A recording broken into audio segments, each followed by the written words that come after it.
আসসালামু আলাইকুম। আজকে আমি সকাল থেকে ব্লগটা শুরু করতেছি। তো আজকে আম্মু পাতা পিঠা বানাইবো। যারা আমার ব্লগটি দেখতেছেন কাদের ওইখানে কি নামে ডাকা হয় আমারে অবশ্যই কমেন্ট করে জানাবেন। তো আম্মু এখানে এগুলা একটু রং মিক্স করতেছিল যে আটার সাথে। তারপরে দেন আমরা পাতার উপর এগুলা তেল মাখিয়ে আমরা বানাচ্ছিলাম অনেক রকমের ডিজাইন করে। তারপরে এগুলা ওই যে পানি গরম করে সিদ্ধ দিয়েছিলাম। তারপরে এগুলা উঠিয়ে আবার আমি আপনাদের একটা দেখাচ্ছিলাম। কতগুলা হওয়ার পরে আমি আবার ছাদে নিয়ে গেছি এগুলা রোদ্রে দেওয়ার জন্য। অনেক ধরনেরই বানাইছি। আসলে পিঠাগুলা দেখতে খুব সুন্দর লাগে, খাইতেও খুব মজা লাগে। কিন্তু পিঠাগুলা বানাইতে একটু কষ্টই হয়, যেহেতু এটা ফিসকিরি দিয়ে বানাতে হয়। তো অনেক সময় না বের হলে অনেক হাত ব্যথা হয়ে যায়। তারপরে আমি আবার অন্যগুলা বানানো হওয়ার পরে এগুলো আবার আমি ছাদে শুকাতে নিয়ে এসেছি।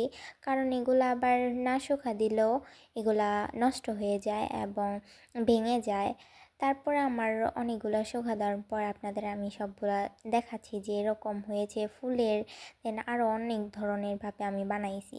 তারপর পিঠা বানানো শেষ করার পর গোসল করে আমি খেতে বসলাম। তো আপনাদের সাথেও এটাও শেয়ার করতেছি।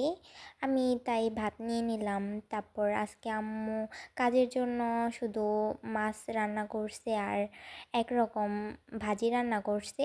তো আমি যেহেতু উস্তা ভাজি খাই না, আমার কাছে তিতা লাগে, তাই আমি পাঙ্গাস মাছের এই তরকারিটা দিয়ে খাচ্ছি। আমার কাছে এটা খুবই মজা লাগে।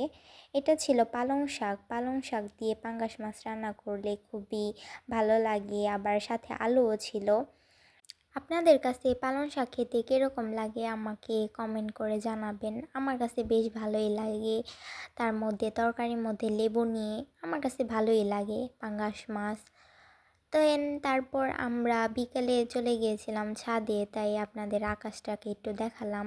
তারপর আমি নিয়েছিলাম একটা বেল, যেহেতু ঘরে ছিল তাই নিয়ে গেছিলাম যে একটু আপনাদের সাথে শেয়ার করি।